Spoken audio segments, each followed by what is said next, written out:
Hello, this is Malcolm McDowell. In a world built on stories where heroes rise, villains fall, and meaning hides between the frames, one podcast has dared to explore it all. From galaxies far away to quiet corners of small-town coffee houses, they've sought the truth hidden in pop culture's pulse. The laughter, the light, and the lessons buried beneath the spectacle. This is Pop Culture Pastor. Pop Culture Pastor.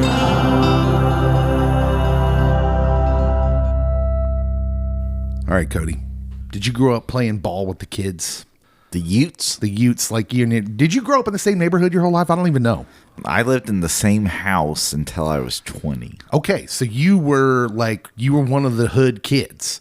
What I'm saying is you weren't Smalls from the Sandlot. I was not. I did not move into a new area. Did not have to experience like trying to awkwardly make friends. I'm just awkward all on my own. This says a lot about us because I was always Smalls.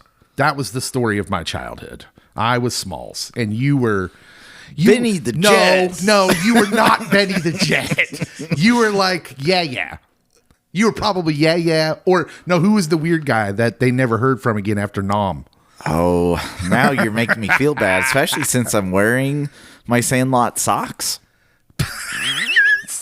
I love that you have Sandlot socks. Anyways, that guy. You were a townie. I am Ben Affleck. That's good, because I'm talking about... I'm leading into Sandlot for a reason, but first I should say this is Pop Culture Pastor, the podcast. My name's Dave. Cody is here.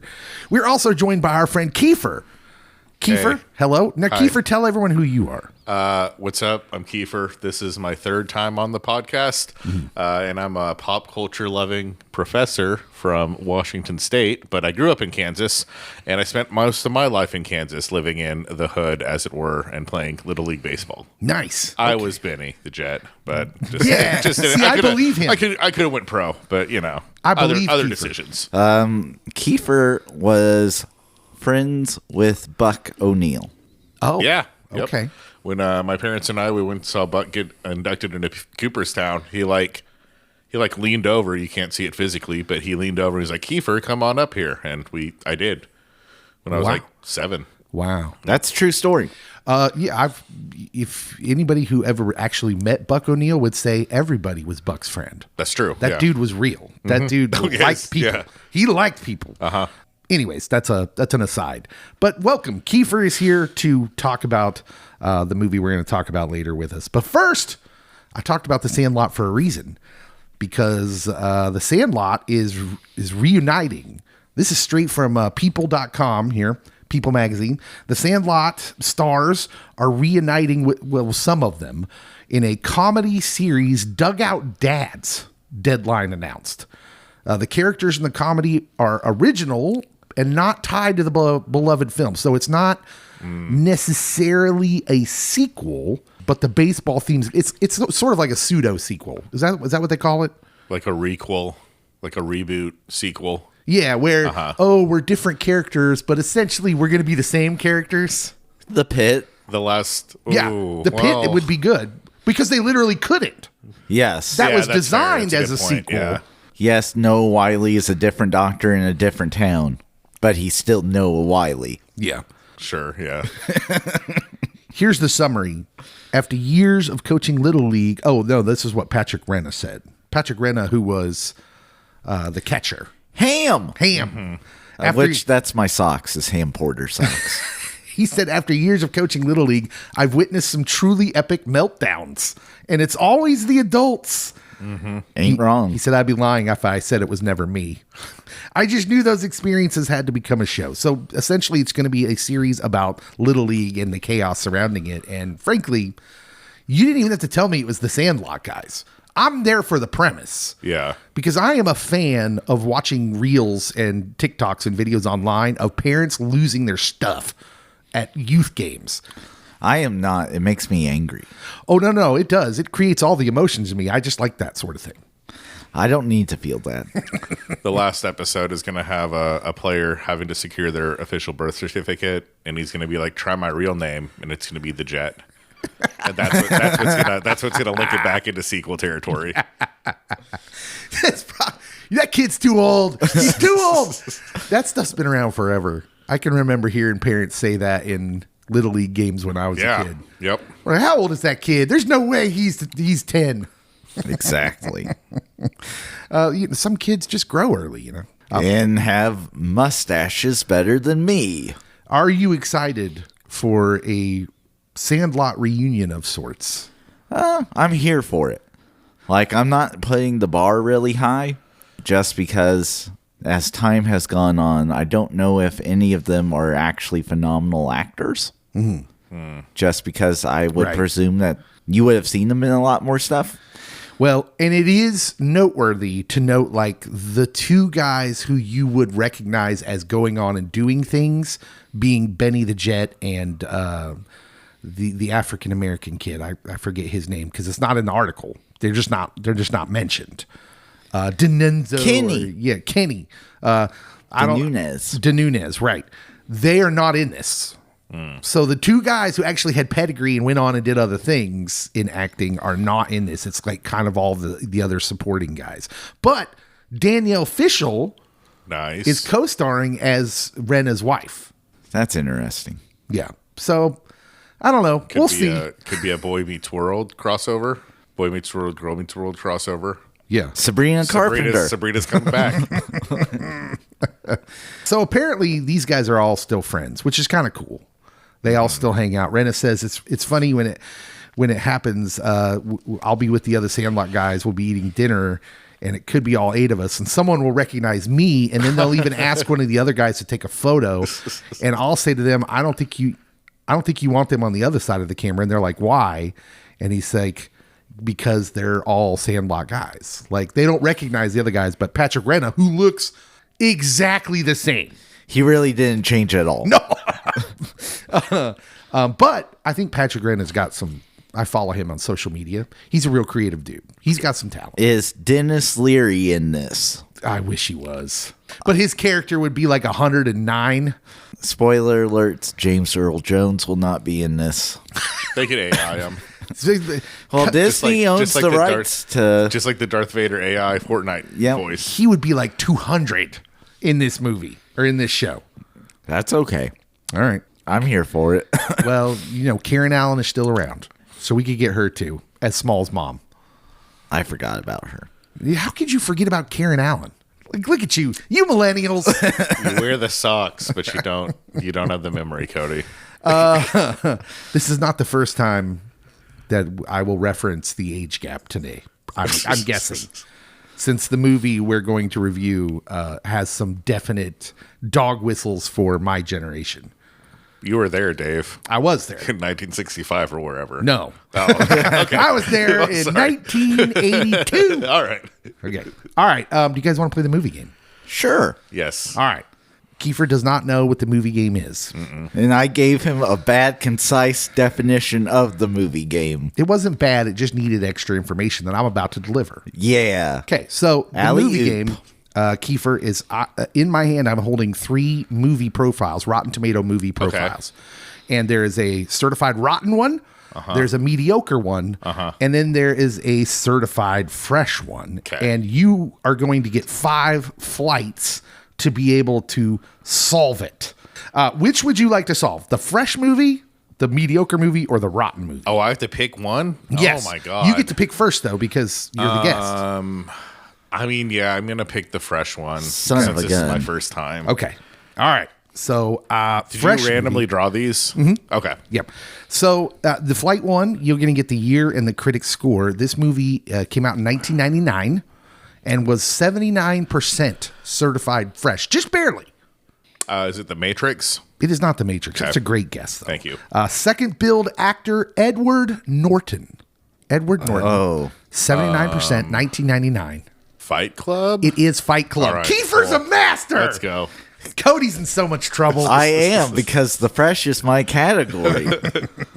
Cody, will you be solving a mediocre movie or a certified rotten movie? I'm trash at both of those, so we'll just go mediocre. Mediocre. Okay. So this is Cody's in a tough spot. He needs to solve this by flight 2. to tie Kiefer. Okay, here we go. This movie came out in 1994. I was alive. Yep, he was 5. And has a 64% Rotten Tomatoes score. 64%. So on the upside of mediocre. They would have a much higher score than that. A League of Their Own, though. That's a solid guess. I think that's a couple years after it comes out. I'd be interested to see when that came out. But that's a solid guess and probably a little bit higher. You're right. Flight 2, second billed actor for the tie, Ethan Hawke. Oh, son of a gun. 1994, 64%. I'm not a big Ethan Hawke guy. Come on, Cody. Yeah, no, I'm not going to get this one. Yeah. You're going to have a tough time. Audience score was 74%. You can just chime in now because I'm just going to go through them. Audience score 74%. So I would have told you guess another Ethan Hawke movie, which would have been a problem for you. Top billed actor Winona Ryder. This is a beloved grunge alternative early 90s movie. This is not Edward Scissorhands. It is not. The blurb, disillusioned Gen Xers come to terms with their post-college lives not meeting their expectations. Also has a killer soundtrack. That's a blurb? That is the blurb. Most people, look, Gen Xers knew this 2 clues ago.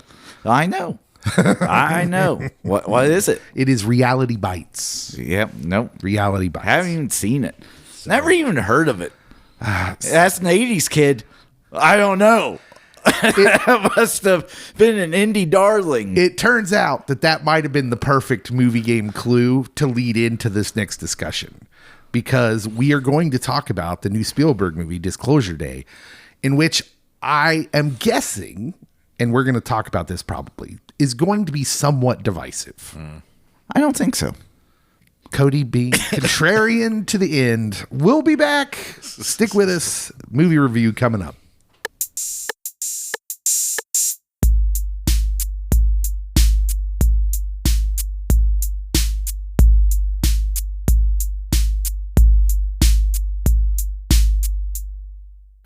Greetings. Dave's Blurb Voice here. In a world where we do movie reviews on a podcast, you need to be aware that we are going to spoil the nerd out of this movie. We know that spoilers aren't everyone's cup of tea, so if that's you, go ahead and hit pause, see the movie, and then come back and listen to this thrilling podcast later. The Pop Culture Podcast movie review starts now. Okay, Cody. We saw Disclosure Day. It's a movie by the incomparable Steven Spielberg, with an original story by Spielberg, although he was not the screenplay writer, of course. That was his longtime co-worker, David Koepp, who also wrote Jurassic Park and War of the Worlds. That's not Michael Crichton. Starring Emily Blunt, Josh O'Connor, Colin Firth, Eve Hewson. Am I right? And is that Bono's daughter? Did I hear that? Yes. Okay. Colman Domingo, Wyatt Russell. Wyatt Russell, who's great in about 5 minutes of screen time. It's too bad Jackson's not here to revel in that because Wyatt Russell really maximizes his screen time. Cinematography, longtime Spielberg DP Janusz Kamiński, and John Williams with the score. He's 100, isn't he? Isn't he like 100 years old? There. Man, and we'll get to that too. I'm sure we'll talk about it. And Lance Archer's in this. Yeah. Who's Lance Archer? Refresh my memory. I'm not looking at a cast list. The wrestler at the start. Yeah. Oh, yeah. And Chavo Guerrero Jr. Chavo! Yeah, makes an appearance. So who was the other wrestler guy? Because that wasn't Chavo. Oh, I was going to say, maybe that was Chavo. I didn't recognize Brian the Cage. guy. Brian Cage, yeah. What? Really? Yeah. Wow. I just recognized Archer. Yeah, it starts off with a really bad wrestling segment at the beginning. Spielberg couldn't have worked for WWE, I don't think. But yeah, so that was the movie we saw. Runtime 2 hours and 25 minutes. The budget $115 million plus maybe 80 million-ish marketing. So yeah, let's 82%. Certified fresh on Rotten Tomatoes. So the critics mostly pretty much like it. Where are you guys at with Spielberg? I want to get this on the table first, because for me, Spielberg's an institution. Yeah, 1980s. 100%. I grew up then. E.T., all the Spielberg movies. Jurassic Park, of course, is probably the one that sticks out for you the most, Cody. I mean, not necessarily, but it is on the core childhood Spielberg movies. It's not like he stopped making movies after Jurassic Park. I mean, he made a ton. I just don't know if that many of them are actually rewatchable. Yeah, see, I think I would agree with that. I think after Jurassic Park, I'm looking at his movies right now. I mean, Catch Me If You Can is decently rewatchable. I enjoyed that movie. But Saving Private Ryan, probably for some people, not me. That's too painful. War of the Worlds and Munich back to back. Perfect, perfect post 9/11 socially significant films. Okay. Incredible work. War of the Worlds was good. I rewatched that at some point. I think I talked about it on the pod. And I couldn't remember why I hadn't watched it again because I was like, oh, that was very good. It was very entertaining. Great Tom Cruise work. Yeah. They're good one-offs for me. But yeah, starting in 1975 with Jaws. I mean, generational run is an undersell. Close Encounters, Raiders of the Lost Ark, E.T., Temple of Doom, Color Purple, Empire of the Sun, Last Crusade, Indiana Jones' Last Crusade, Always, Hook, Jurassic Park, Schindler's List, Amistad, Saving Private Ryan, all the way up to the 2000s. So, yeah, Spielberg's a legend. You left off Duel, which is amazing. All right, I'll take your word for it. What year was that? 71, baby. Okay. That's not on my list for some reason. Are we sure that's Spielberg? Oh, yeah, I see it on Wikipedia. Is it? Okay. Was he the only one? Feature film. Oh, okay. It will put you on the edge. You're like, oh my goodness, what's going to happen? Yeah. Well, I can honestly say I felt that last night. I was super tired walking into that theater last night. I had a full day yesterday, and I was a little concerned when I walked in that theater because I'm like, man, the air conditioner's kicking. It wasn't really. It was kind of poor, but I was thinking, man, I'm gonna be tired. But I was on the edge of my seat. Man, Spielberg really knows how to hook a viewer and just keep them into it. So I was surprised, and I guess I shouldn't have been because it's Spielberg. Where are you at, Kiefer? I'm a big fan of him. I think that, The Fablemans was really good. I really like West Side Story. And then kind of since that, everything in between Munich and War of the Worlds is just like kind of hit or miss for me. But I knew that Spielberg plus Aliens, with all the attention that he's given to like extraterrestrial media and stuff like that, was definitely going to be a really big hit. So, and even just like the opening trailer that they first sent out, that was just like super low key. It was just like Emily Blunt doing the clicking sound alien noises. Just really hooked me. Yeah. It wasn't as like thriller like or as like horror coded as I wanted it to be, but it was still pretty good.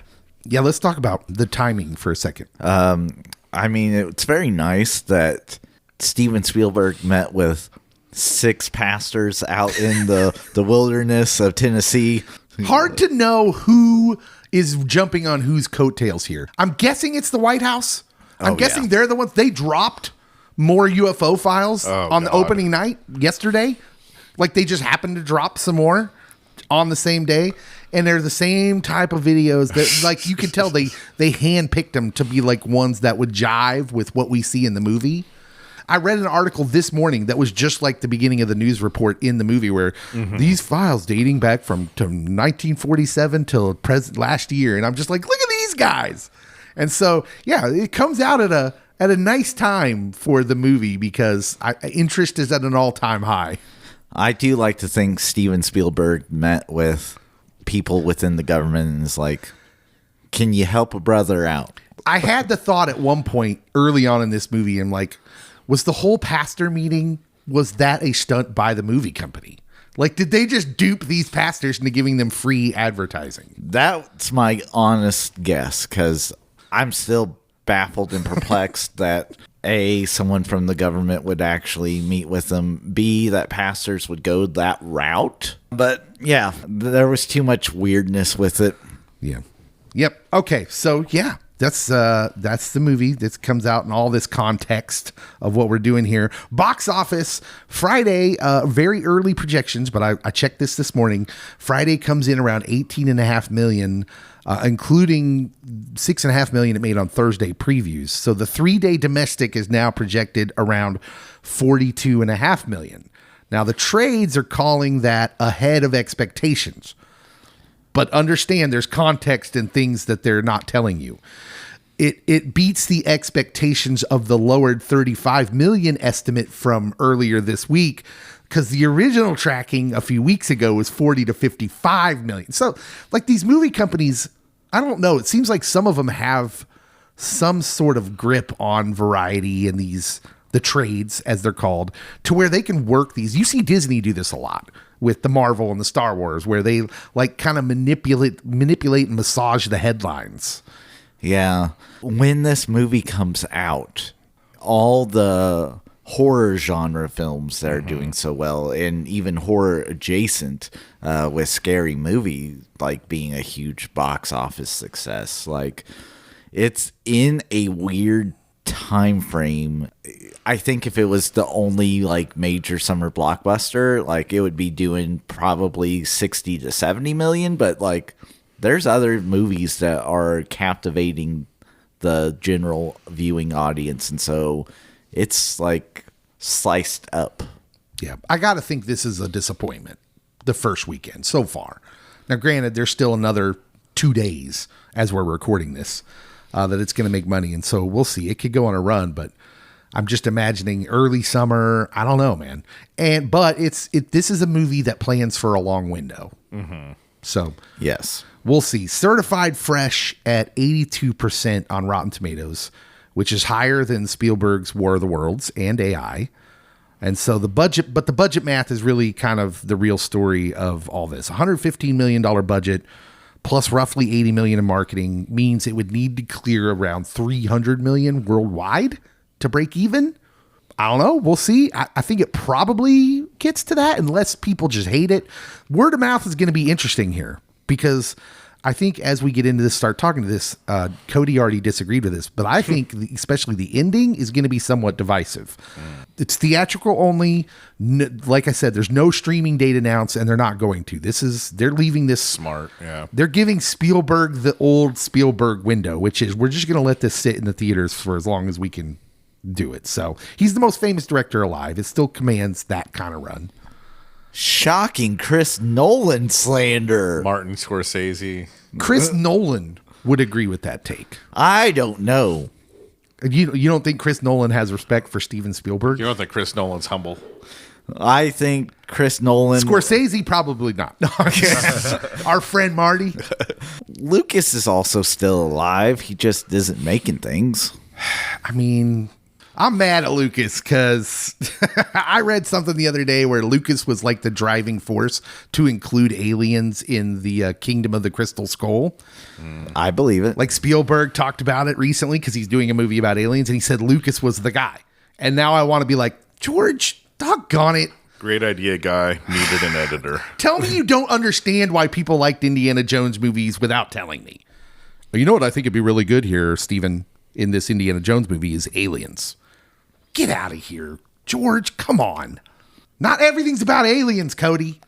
Or is it all about aliens? Well, clearly not. Okay, the vintage Spielberg A-team in this movie. You got the classic Spielberg machine assembled here. So Spielberg directing his own original story, David Koepp on the screenplay, who wrote Jurassic Park and War of the Worlds, Kamiński shooting it, Michael Kahn co-editing. Kahn has cut Spielberg's films since Close Encounters, so they're a team. And John Williams on the score, which is great. This is the full band back together, and I think you can feel that in the movie. What were your feelings just from watching the movie, Kiefer? Did you have like any of the feels? Oh, 100%. There were a lot of things that I think retrospectively I didn't maybe like as much, but they really like hooked me with like the score and stuff and everything that was kind of happening, that it really had me along for the ride, where like I love the ending, and I'm sure we'll get to that and talk about it, but part of it was because just like the vehicle of the film itself with Spielberg and kind of all of his team really helped me stay hooked and helped me stay interested when otherwise I might not have been so much into some of the choices that were being made. Yeah. Cody. It felt like old Spielberg. It did. It didn't feel like we were trying to make an Oscar buzzworthy film. Yeah. It felt like almost like an amusement park ride with a good story. The one thing I love about Spielberg, I just want to add to what you just said there. The one thing I love about Spielberg is it never feels like he's just making Academy fodder. Mm-hmm. Like, it's for you. It's for the viewer. And I felt that at times during this movie where I just thought, man, this is kind of awesome, because now the nostalgic beats are so out of place now. I didn't realize it until watching this movie, and that John Williams score comes in, and it's like I'm watching a 1980s movie, but with today's technology and sensibilities. And so that was fun. I liked that. This is probably the thesis for the whole conversation, though. This movie is like, it's not what they had in mind, I'm sure. But the way it plays out, and because of the people involved, it's almost made to play to people like me. Gen X, 80s kids, Cody. I hear you. It's probably going to be a mixed bag for people in your guys' generation, the millennials. And I think the data backs it up. The trades literally run the headline that the movie starts soft after teens were warned. Like, there's actually a campaign online where the teens were warned through like the reels and stuff and some of the marketing that this is for boomers. This is literally, they use the word boomers. IMAX and premium large format are doing the heavy lifting, which tells you, if you're a movie guy, that the audience is going to skew older. This is not a young people vibe. And it's already showing up in who's bought tickets for it. The theater we were in last night, we were in the same theater. A lot of older people. There was a couple youths in front of me. There were a couple. And my daughter came, my oldest daughter. Yeah, there's no teens in it. So I don't need every story to be a young teen has to save my life. Okay, but Cody, I don't need it. Get off my lawn. We're not talking about micro. We're talking about macro. I'm just saying the beats of this movie, what people know about it, and what the movie company wants you to know about it is going to play to older people. That's who they're trying to reach. Well, older people have money. That's true. I'm not saying it's a bad thing, Cody. Capitalist. You don't have to defend it. I'm just trying to point out that this is definitely a part of it. Maybe. And my oldest daughter had thoughts. Do you have anything else to say just broadly about the movie before we get into this? Let's get into what's good. Okay, what's good? Kiefer, we'll let you go first. Give us one thing that's good about the movie. I mean, like, the last 40 minutes are incredible. Mm-hmm. Incredibly well acted. I think that depending on who you are going in, and what you know about the state of the world and stuff like that, and your ability to quickly buy in and like cross apply something that's happening in a movie to like real world sensibilities, which I think Steven Spielberg had some intentions with that I'm sure we can talk about later. It works really effectively if you're able to not think too critically about what's going on. And so the whole aspect of the actual disclosure, really incredible stuff. Everything else, it's kind of interesting. Still a great Spielberg film, but definitely the last like 40 minutes were kind of the peak of it for me. Yeah. Cody? This is going to come as a shock. We're back to the cast, baby. Oh, yeah. Oh, it's impossible to ignore in this. Because, like, last time we reviewed a movie, I said the cast was trash. Thank you, Jared Leto. Emily Blunt, amazing. She's a better thespian than her husband. Watching that last night, I'm like, John Krasinski, you married up. There are people out there saying this is the best performance of her career. Agree? I'll have to wait till The Devil Wears Prada 2. It's already out, Cody. Until I watch it.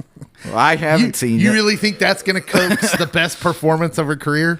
You don't know, David. I think I do, but go ahead. My friend Bono, his daughter, is very talented. Eve, she did a great job in this. Colin Firth looks at his Firthiness. Colman Domingo, why is he not in more? He's amazing. Mm-hmm. That's my question every time I see him in a movie. I'm like, why aren't you in more movies? He's so interesting, and he doesn't really get a whole lot to do before the third act, where he really comes more front and center. But every time he's on screen, just hooked. You're watching him. Some people say that Wyatt Russell surpassed his dad in this movie. Oh man, Jackson's gonna come throw things at you. And then Josh O'Connor's back. Yeah, I'm like, hey, it's that guy from Knives Out. I agree. That's where I know him. I was gonna say Spielberg, between this and West Side Story, he almost has all three Challengers throuple members. Yeah. Once Spielberg gets Zendaya, he's had Josh O'Connor and that other guy. And that other guy. Disrespected that other guy. I'm sorry, sir. Yeah, no disrespect to the rest of the cast, but I think the three leads here are amazing. Emily Blunt, Josh O'Connor, and Colin Firth are all wonderful. Mm-hmm. Blunt plays, of course, the meteorologist who loses her ability to speak on air, starts alien clicking, and she has like a hard kind of physical performance. She does the clicking. If you've seen the behind the scenes stuff where she's the actual one who's making those noises and Spielberg's sitting there in a chair and he's like applauding her, and that was amazing stuff. They're talking about Morse code and she's making like these guttural noises. That's fantastic. And when you see it in the movie and you think, wow, that's not digital, she's actually making those noises. That's pretty impressive. That's not even playing to the fact and talking about the fact of how broad her performance is, in a sense of this is essentially a Spielberg action kind of fun beginning chase movie. Mm-hmm. And then there are these moments she gets to have where she's using like her empathic ability that the aliens have given her that are just flat out wonderful. Amazing stuff. O'Connor carries the moral engine of the movie as the whistleblower, not unlike his Knives Out performance. Yeah. It's very similar in a lot of ways. And I find him to be very engaging as well before he even speaks a word. He's just one of those people that's kind of unique, and I like watching him. And Colin Firth is the corporate fixer whose whole job is to try to contain the truth from getting out. And I thought, man, the balance that guy can give you from he does just enough to make him kind of menacing at times in the movie, but boy, when he deals with Margaret. Yeah. With Emily Blunt's character, and like you get the backstory of his wife being gone, clearly passed on. Ooh, man, he has the sensitivity needed for that. So yeah, that's a good choice. And his scene with when he's being telepathic with Colman Domingo and they're back and forth. Yes. Very impactful. Yeah. Colin Firth, there will never be any Colin Firth slander for me. What's good for me is just the OG Spielberg feels, which I've kind of talked about a lot already. There were parts of this movie, the music, the beats, the camera work, even in the action scenes. The action scenes were amazing. Mm-hmm. That absolutely transported me back to the 80s. And here's what kind of really stuns me about this is the movie takes place in the here and now. Never at any moment did I feel like this was classic filmmaking. He just manages to put these beats in there that just touch something in me where I can be like, even if I didn't know this was Spielberg, I'd be like, this is either Spielberg or someone who's doing an excellent job copying him. It just dropped me into 1985. The camera work, Williams' score especially, getting John Williams back, who has to be 100 years old. That score, it almost feels out of place at times, because you're just not used to it anymore. But like the scene with the train, by the time they drop down into the train and you're getting the John Williams score in the background, I feel like, oh, is Indiana Jones going to pop in? Like there were times where I felt Indiana Jones in this movie, and that's weird, and it's all because of John Williams. But this is the team, man. This is the A-team that brought us so many things like Close Encounters and the Indiana Jones stuff. So. Just was missing Mr. T. Yeah. So, that's my what's good. What else is good for you, Kiefer? I think something that is also really, I'm circling back to that last 40 minutes again, but the way that there's just like a journalistic masterclass in terms of what happens when the disclosure starts actually happening, and we go from the heroes that we followed throughout the entire movie to just like one head of a newsroom editor person, and then just like one other anchor that really haven't been featured at all during the movie, and you just see in real time this newscaster editor person in the control room just like running the show based on multiple clips that he's been seeing for the first time ever. And it's just, it made me think about Aaron Sorkin's The Newsroom in terms of just like some of the most impactful episodes there, where they're like replicating live news coming into a real live newsroom, and like probably something similar that people might criticize Spielberg about, that they criticize Sorkin about, was the idea that they made this like this fourth estate so idealistic, and that that newsrooms would never be this effective. But like it's really good, and it's definitely optimistic. But again, I think that definitely works. And so definitely the way that like the news itself works, and you can even see that just with like Emily Blunt, for the most part, really enjoying what she's doing, even though she has a little bit of like cold feet staying anywhere. She still like enjoys being like a meteorologist and stuff like that. So I really love the respect they pay to that industry. There is already critique online to what you said, Keith, that like there's a lot of people who are like, oh, that CBS News wouldn't share this with other NBC or whoever it's supposed to be. They wouldn't share this over. And you said it like it's because Spielberg has a through line of optimism in all his stuff. There's optimism in it. And I would say in this day and age, it's foreign to us. It's foreign. That optimism is foreign. And I think that's the point. That like when you complain that's something you didn't like because it's not believable, I'm like, yeah, Spielberg's trying to tell you something. And you haven't been alive in the past 25 years. Yes, that's exactly what you tell me, because we did it. 9/11. Yeah. 9/11 is the comp. Right. And you go back even farther. Like, this is what I tell people about the 80s.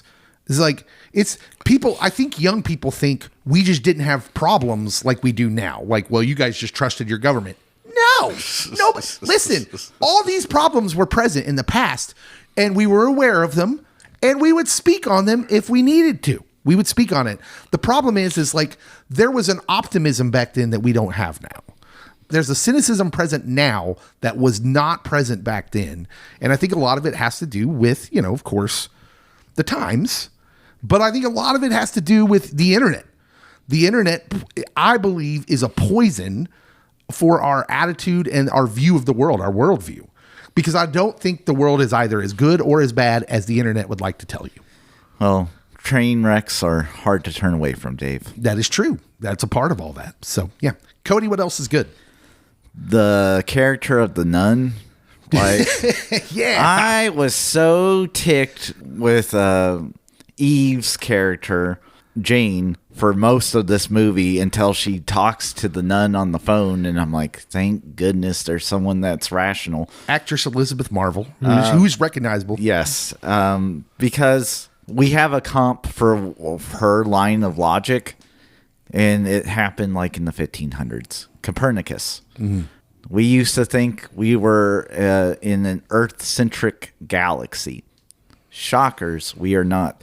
The church had a stance because it's a lot easier for us to be like, well, it's all about us. Mm-hmm.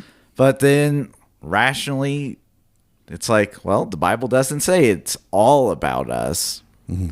And that it doesn't say that the sun revolves this way around us. Why are we putting extra things in the Bible that don't need to be on the Bible and don't have anything to do with the Bible? And like, she went back to that scripture in Genesis. I'm like, thank you. Yeah. Thank you. Because I was going to throw something at Steven Spielberg if it didn't get resolved. You could say, and I'm sure some people will think it's ham-fisted, her line that she gives to calm Eve's or the character's Jane's fears, because Jane in the movie is an ex-nun, but she has not lost her faith. She just lost her want to be a nun, apparently. But the whole point Don't blame her. The whole point of her character after the first half hour or so is her faith and how it's going to be affected by all these happenings. And there's the line Cody's speaking of can feel a bit ham-fisted. Some people are accusing Spielberg online of like, oh, this is just him with the olive branch to the Christians, not wanting to make them mad. But I think it fits in the movie, and it does a great job of saying exactly. The Bible doesn't talk about that. Yes. And isn't meant to. Something else that was good, this is the last thing I have on the good list here, is just the narrative and the tension of the whole movie leading up to the end, which I agree with Kiefer. I think the last 30, 40 minutes are amazing of this movie. But it doesn't play out as well if that narrative and tension just don't keep going. By the last half hour, I was already primed. I was on the edge of my seat And I think that's David Koepp's structure of script doing its job. You feel that same dread kind of waiting for, well, okay, what's about to happen here that you did in Jurassic Park. Like, how's this going to resolve? War of the Worlds, kind of the same thing. And so the thing that transported me and the thing that gripped me are the same thing. And there's a patience and craft and a payoff that's earned. Whether you like the ending or not, you were into what the ending was going to say to you by the time it gets there. And I think that's because the movie moved and is paced so well. I didn't realize it was a long movie until after the fact. What's not so good in the movie, Kiefer? Yeah, so I have a couple things. So I'll start with one, and then we'll come back. I think that one aspect of it is like Schrodinger's government competence, and it's this sense that 60% of the movie is following someone that's trying to whistleblow, that's trying to, out of a handful of people, get out from under this off-site, black site, not on the books, not supported by taxpayer money, government organization in charge of covering up alien stuff. And that stuff probably exists out there, and it's probably why we don't know more about extraterrestrials in the real world. But as the information starts getting leaked out, there's just like a lot of weird decision making that the people that are supposed to stop the information from getting leaked out are making. Obviously, with certain respects of ideas, like you couldn't have a movie like if Josh O'Connor was just like randomly offed in the first 5 minutes, it would be really tough for that story to get out. But like these government agents are like really incompetent at car chases, at like protecting their cars from getting hijacked, at like looking to their left and realizing that the people they're chasing are right behind a rock, or like putting people behind a like just like one row of a motel. Like, there's bathroom windows, guys, and there's no one there to stop people from getting out of the bathroom windows. And I'm never going to say that the government in current days is peak of competence, but it's weird to me that we have this entire extraterrestrial cover-up government conspiracy, and then it also seems like Colin Firth is the only person with any ability to actually be competent. To reason in the moment? Yeah, exactly, yeah. And so, yeah, they just a bunch of government goons not really doing their job too well, and it makes me wish other choices had happened in the movie, because like I'm fine with like the government seeming incompetent, but the way that they seemed incompetent in this movie is pretty wild. There is a level of turn off your brain in this movie that I recognize from 80s movies. Like, look, the kids with E.T. escaped from the government goons in the movie. Yeah, but these people were 40. Yeah. The level of turn off your brain goes a little too far in some points. You mentioned Josh O'Connor's character hiding behind a rock, but also behind a simple livestock fence that is not designed for you to not see through it. He's 50 feet away from federal agents, and like the whole time I'm sitting in the theater, I'm like, oh, dude, you can't hide there. Like, they can clearly see you. He lightly jogs up to a car. But you also have to think, so this agency's existed for a while. They've protected all these files.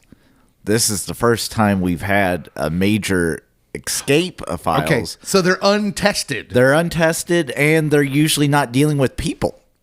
Fair. That's fair. So they're federal agent adjacent. You probably assume they're many of them, of their people in the field are ex-agents. Ex-people that did this job. But that's a fair comeback that this company has not probably had to deal with this because they're so off the books. Wardex. Yeah. What's not good for you? This is going to seem like a nitpick, really, but I'm going to go here.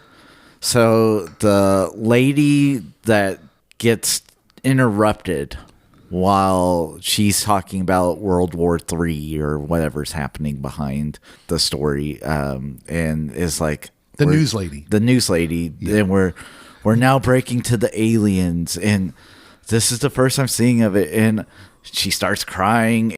And she's like all over the place.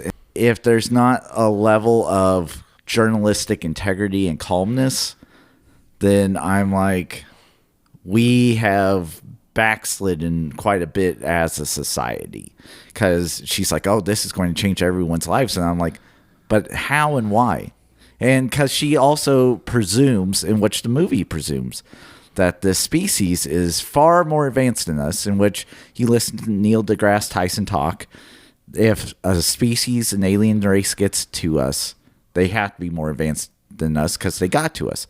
But we literally had aliens captured. Yeah, they crashed. 2 of them. Multiple crashes. And we held them hostage and like interrogated them. And have commandeered their technology. That's all in the movie. I don't know if they're that much more advanced than us. Why is it changing us so drastically? Yeah. It's a little emotionally manipulating the way she's delivering so that. That took me out of the last 30 minutes of the movie. I'm like, okay, like I think you're just not excited about aliens enough, Cody. I am excited about aliens enough. That's why I was on the whole journey up until like they honestly could have left it with Emily Blunt doing her initial little thing and then showing footage and then it going black. Yeah. I would have loved that. The thing that maybe doesn't hold up for me very well, what I think is not going to, if I can forecast here, is the end. Because personally, I'm still grappling with the ending. I kind of like that. I like thinking about the ending in the context of the whole story, what he's trying to say. I kind of dig that. That is the intended effect, and it works on me.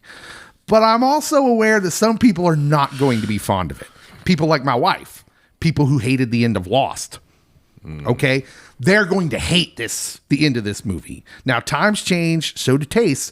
But when you do this well in a movie at sparking people into the mystery of it all, and then leave them with one word, granted, you do a good job of making a certain through line to this movie, which we'll talk about. There are people who hated the end of The Lost, and those people are going to hate the end of this movie. And I'm interested to see the kind of discourse that takes place after this movie gets a full weekend of run. My beef with the ending, again, we have this advanced alien race. Why does he have to be there in person? It doesn't make any sense. Like, to wheel him out, prop him up. Because we had to see it, Cody. We did not have to see it. I know we didn't. I'm saying you have the audience had to see it in a filmmaking sense. You have the good throwaway line that happens in the newsroom, though, where they're like, tested for AI, is this real or not? And they're like, from the ground up, the code says that it's real. And it's like, we needed to secure that this alien was not AI. That's had true. To be there. That's true, Cody. Literally, he could have been anywhere. Just anywhere.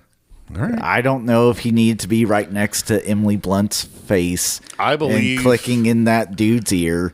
I believe in aliens. I draw the line at aliens being able to FaceTime. I do not. Okay, the second part of this is, if you're going to end it this way, with a very open, let the audience make the conclusions and connect the dots, try to understand the ending, that type of ending, then this is where the problem is. If you're going to leave people with that and pull their own thoughts together with this movie, then the movie needed to be about 1 hour and 45 minutes. 2.5 hours for a do-it-yourself conclusion, I think is just going to hit people the wrong way. I think there's enough in this movie that could have been cut. Like, I know you liked The Nun, but does that story need to be in this movie? The whole nun and her, the girlfriend's backstory. Does it need to be in this? That's taking 3 minutes off. You can cut out chases. No, that's 10 minutes. Easy. No, I think that it's like... No, it's not 10 minutes. I think it's like the intended... She doesn't have 10 minutes of screen time. I think it's like the intended storytelling of the film. Like, I think that you could cut The Nun, regardless if it's 3 or 10 minutes, but I think that the aspect of the religiosity of the relationship between humans and extraterrestrials was, in the film itself currently, a lot cooler than the geopolitical aspect, which I'll talk about in a little bit. For me and you, for sure. Yeah. But okay, but I guess that's a side argument. What I'm saying is the root of what I'm saying is I'm not sure that a lot of the movie going public is going to sit through a 2.5 hour movie and be satisfied with that kind of ending. That's the basis of what I'm saying. So I would have cut a lot of the footage of the aliens. So the footage at the end, but I think I'm with you. I'm kind of seeing that like that seems kind of necessary. Just to, it was a lot, but it felt like, oh, I need to be in this moment for at least this much amount of time with the general public in this movie, because that's how you get the feel of it. They're all watching this at the same time. Or have it going in the background while they're actually still doing stuff. Like, I didn't need Emily Blunt to pause and watch the footage. I didn't need that. Yeah. It's weird that it's ambiguous, that it's like part of this kind of harkens to another thing that I thought that the movie made a poor choice of was, I think when the general public of the movie, within the fiction of the movie, sees proof of extraterrestrial life for the first time, minus the weird model house flashback scenario, I think when the general public sees it for the first time should have been the audiences of the movie for the first time. I don't think we needed to see Jane seeing aliens get tortured in order to, and even just like, don't show the laptop, just like play the screams, show Jane's response to it, her facial tragedy with it, because like we don't need to know.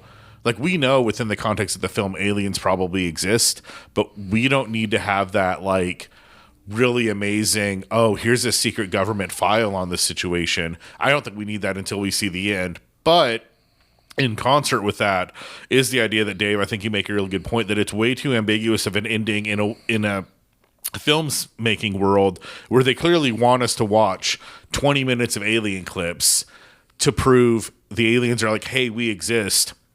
They showed the guy that should have been, well, I don't want to assume the alien's gender. They showed the alien that could have been E.T. but wasn't E.T.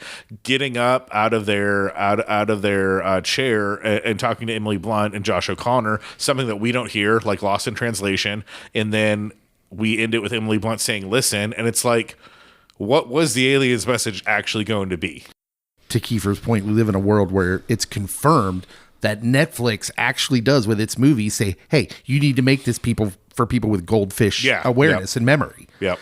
Because that's just kind of the truth of our reality in our Reels and TikToks world. And so, like, yeah, it's just a lot. It's Spielberg making a movie that would have been a hit and nothing but a hit in the 80s, but in today's world. So it plays well with me, but in today's world, I'm just wondering. I like to go with, I hate to reference this person, but Vince McMahon. You tell the people what they want to see. You don't fan service them. And so he's not wrong. I want Spielberg to tell me what I want to see and see if he still has his finger on the pulse or not. Yeah, that's the reason we're in this world, is because TikToks and tech people, and they told you what you want to see, and they weren't wrong either. So exactly. All right. Any more? What's bad, or can we move on? Another thing that was bad for me is that, I just don't think that they do enough with the geopolitical situation in the movie that is also eerily reminiscent of real life. It's clearly by design. Like, the audience, he leaves it to the audience member to figure out what the heck is going on in the background, because they never spell that out. In fact, there's one point, I think, when they get to the gas station and everybody's lined up to get gas, and I'm like, what is going on? So I think that's great. I just think it's also very U.S. centric, because like, here's the thing, right? And I was having this thought when you guys were talking about our government currently having alien discussions with pastors and there's a difference, obviously. Disclosure Day has a news organization doing it, but even if you think about how like Sinclair Media like controls a lot of the media and news stations in this country, like, I would think in our real world, if news were being made about extraterrestrials, that wasn't specifically the extraterrestrials contacting us. And I have a thought about that too, is that the government is trying to shy away from like some kind of like military operation halfway across the world. I don't it's wag the dog. Yeah. Like, I don't necessarily buy that we're watching this movie. Like, I buy the American response. I think it's a very American thing to hear about like a war in Iran and going up and trying to gas up as much gas as possible from the gas station. Really say gas there a lot. But like, is Emily Blunt going to say, listen, take all of you foreign countries and America, take your missiles out of the Strait of Hormuz, or like out of the Ukraine-Russia border, or out of like close to Pyongyang, like all of these geopolitical tensions that you mentioned in the movie that have really good real-world parallels. That's like scary. I just don't buy that with the story that the movie has told us, that that aliens are going to solve all the international conflict through a lens of like empathy and peace, unless there was like a really cool like Muslim over in a different country that's having similar crises of faith in terms of like the Quran and extraterrestrials. Like, So I agree with what you're saying. You have to understand, Spielberg is making a movie. Sure. Spielberg is Jewish. Sure. And he believes in his core that empathy is the answer. And so, yes, it is optimistic. And I bet he would agree with you. He would say, yeah, in a real world setting, but that's why the story is being told. Yeah. That's his whole point in telling the story is it's about empathy, you guys. And like, listen, I'm going to talk about this in a minute, but the reason we don't get what the aliens are actually about to say, that's not the point. The point is the story is a tool for him to pass the message along. I almost said you're a tool, but I didn't. Would have played well, Cody. It would have. Would have played well. All right. Recast it. This is hard because we've all said we like the cast. Did you do a recast it? Basically, recast it, Kiefer, is replace one actor that makes the movie better. That's the definition. Okay. And it's hard, but I think I've come up with one. But I want to ask if you have one for yourself. Oh, gosh. I think I would say recast Wyatt Russell with anyone that's a little bit more douchier.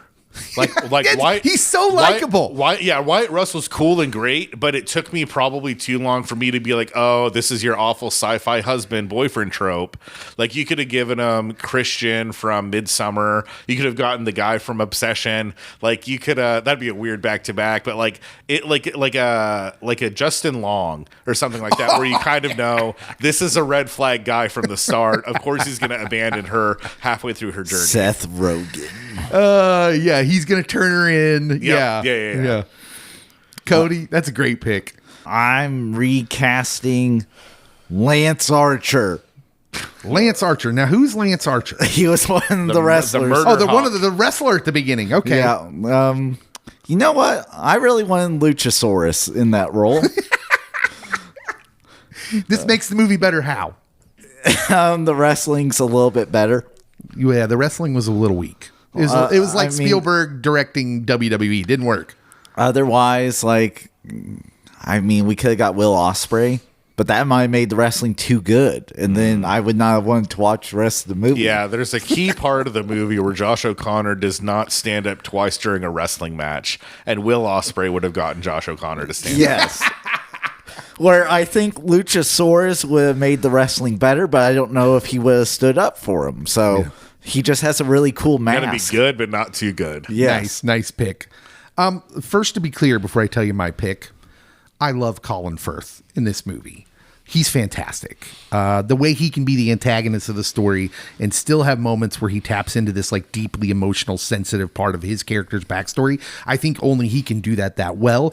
But I think there is something to be said about the story itself and what they need him to be, that if you replaced him with someone like Liam Neeson, who's worked with Spielberg before, who has this sense of authority just because of his gravitas that he brings, but can also do the sensitive part that Colin Firth does, I think it's a little bit better. Because if your through line, the movie is all about empathy, how much more powerful is it if Neeson is not likable in any way through most of the movie, and then has this kind of emotional turn where he sits down to listen to what she's about to say, where he relents in a way. And I just think if you had someone who was more authoritative first instead of sensitive first, like a Colin Firth, no dig on Colin Firth, but I think it would have worked better with someone who's a little bit more authoritative than him.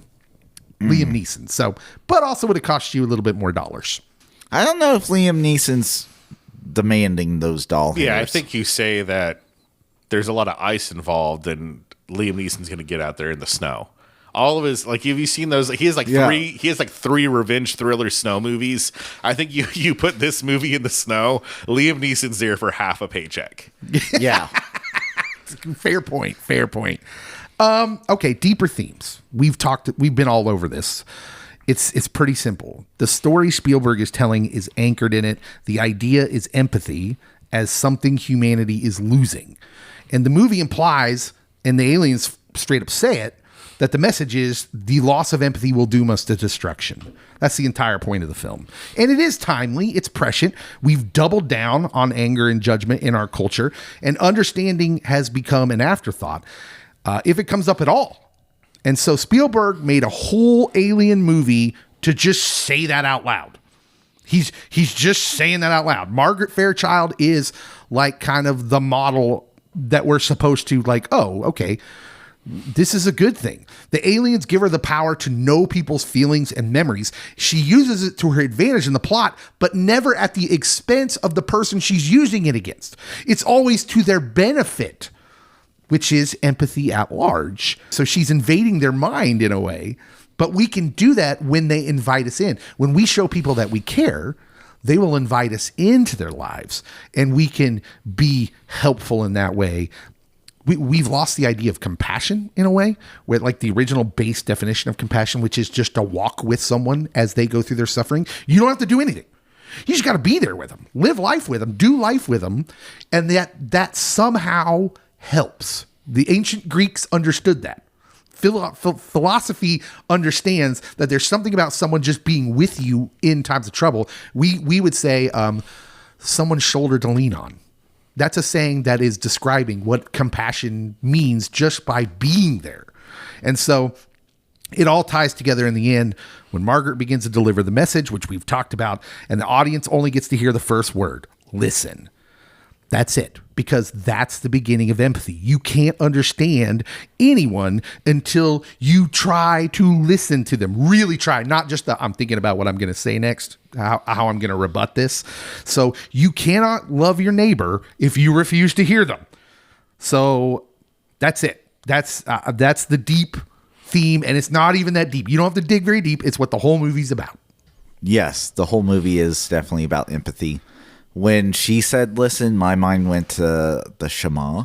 Hear, O Israel, the Lord thy God, the Lord is one. You shall love the Lord your God with all your heart, with all your soul, with all your mind. Which makes sense because, as we said, Spielberg is Jewish. And like a potential better translation would be listen. Mm-hmm. Like a strong emphasis on listen or hear. Jesus is walking around the whole time saying, those with ears should hear. Yes. So I think that there definitely is some good human truths to the story. And I was joking when I said that Colin Firth's character was probably correct about the aliens being here for ill intent. Because I do think the way the story's presented that you're going to see we actually are here just to coexist with you. I think, and as an audience member, you're meant to try and figure out what's going on in the background before someone in the newsroom at the end just flat out says it. It's World War III. Mm-hmm. That's essentially what's happening in the background. And the aliens, you're meant to understand that the timing of this is not an accident. That the aliens are here to say, this is the time we need to intervene by telling these dumb humans, don't kill yourselves. It's all about empathy.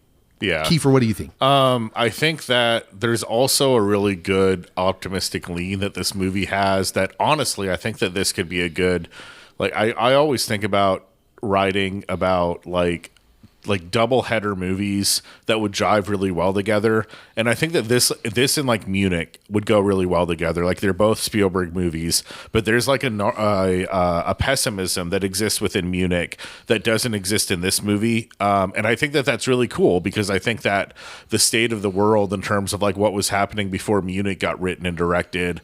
I mean, honestly, like history doesn't repeat itself, but it rhymes vibes. Like the state of the world is always kind of not great if you're willing to look at things to see that it's not, or assume that it's not great.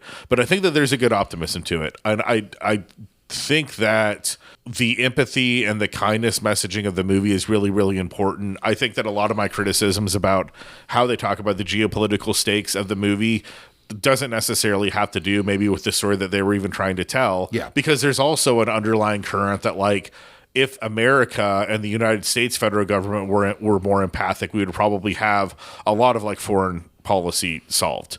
Like we are the world's preeminent superpower. More empathy coming from the world's superpower could be a really effective thing. Absolutely. And so I think that's a really good notion.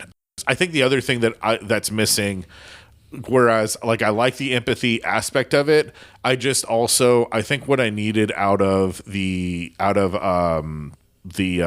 government agency was a sense of they're the closest people to the concept of extraterrestrials. You know, they have the technology, they use it as far as we understand within the film, they're currently only using this technology to try to track down the other aspects of the technology to get it back. Even if that's a little bit of a nefarious thing, even if it's maybe bad to be suppressing this information, at least it's not something that has been like weaponized by Lockheed Martin or like conscripted into the government to like be used in lieu of like Predator drones or something. So I think I would have wanted to see something from the government agency being like, it's really important that this alien technology doesn't get like sucked up into the military industrial complex, and maybe we don't need to be telling our leading members of government too much information about extraterrestrials. Maybe we should just like keep a lot of the stuff close to the chest. I think that could have strengthened the movie and that aspect of it a little bit more. But I definitely see the empathy message well. It's sacrificed to make them the big bad. Yeah. Wardex, the company. Yeah. But there is one line in the movie where like, we don't tell presidents about this. Yeah. For probably that reason. Yeah, they become civilians. He was also, Colin Firth was like, nope, we don't need the government branches in here at this moment. Because the FBI and CIA are just going to be unequipped and ill-prepared and slow us down. There's also an absolutely bonkers scene where they're looking at old footage, and it's Richard Nixon showing the dude from The Honeymooners, Jackie Gleason, alien bodies, which is based on real myth. Like, there's nothing recorded that says that. It was like in someone's biography, like Jackie Gleason's wife's biography. I was wondering who it was supposed to be because I'm like, that's not Jonathan Winters. Would have been cooler if it was.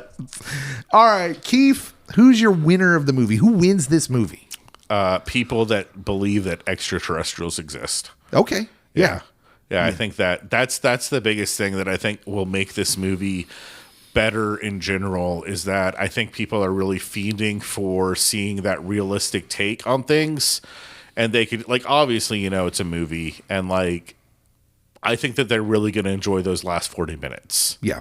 It makes sense too. Like, if you're using Occam's razor, if you believe in aliens and you believe aliens can get to us, which is a big thing in and of itself scientifically, if they can traverse the distance and then be somewhat unseeable to us, you understand that they are a much older race and they have much better technology, which means something Occam's razor wise. It means, they figured out how to not destroy themselves. So they would be advanced emotionally. Yes. And so, like, I love that this movie kind of plays on that, and they're trying, at the end of the day in this story, they're trying to teach us something. So I dig that.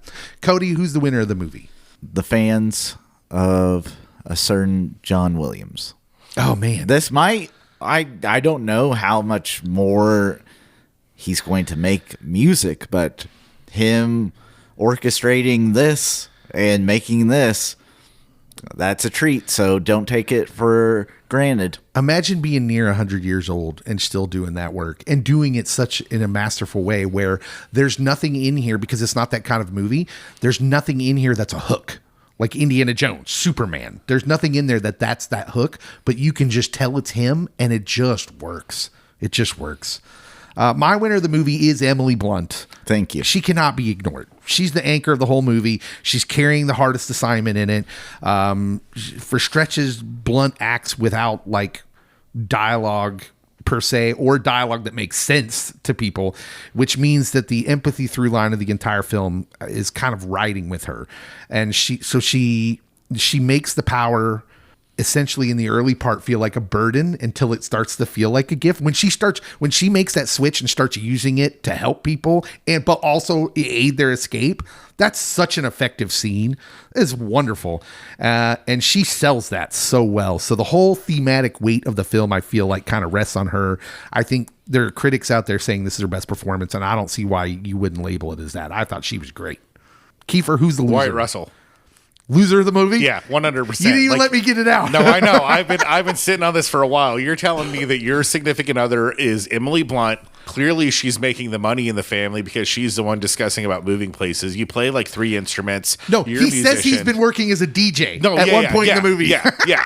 You can work it as a DJ wherever you want. You can make your music on the road. It'll be fine. You at most turns, you just don't trust your lady, and I think that that's silly. I think that, like, he's sitting like what does he think? He's sitting there with his beautiful significant other, and she starts speaking, I believe, Russian to him, and he's like, "Whoa, what was that?" And she's like, "I wasn't speaking Russian." And like, I just don't know how you have that moment and you're just like, "Oh, you're crazy. I'm gonna report you to the FBI." I have that moment and I'm like, "Oh, she's a Russian spy." She's just been activated because I've seen too many Spielberg movies. Yeah, maybe he's just really a big Chiefs and Royals fan and does not want to move away. That could be. That's a good point. Cody, who's your loser of the movie? The electric company in Kansas City. Oh, yeah? They're going to have to repair those boxes that got blown up. Thought that ran through my head at that point. How long do people in that area lose power for?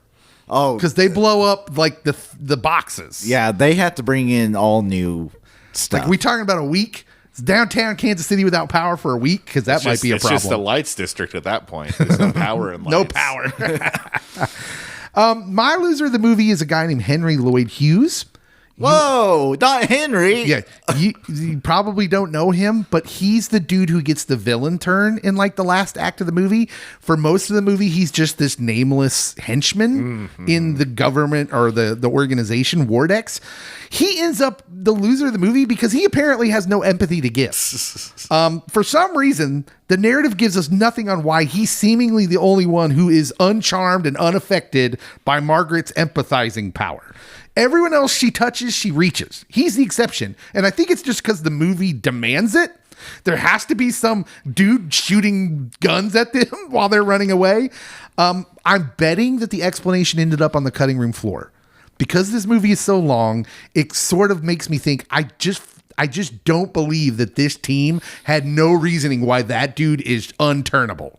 He is the mustache twirling bad guy at the end of the movie. He is the statistical outlier that everyone needs to have. Yeah, so I'm going with that poor actor who thought, I just got cast in a Spielberg movie as the dude with no empathy at the end. He's clearly playing just a tool in the movie of there has to be someone still trying to do them harm. You're a tool.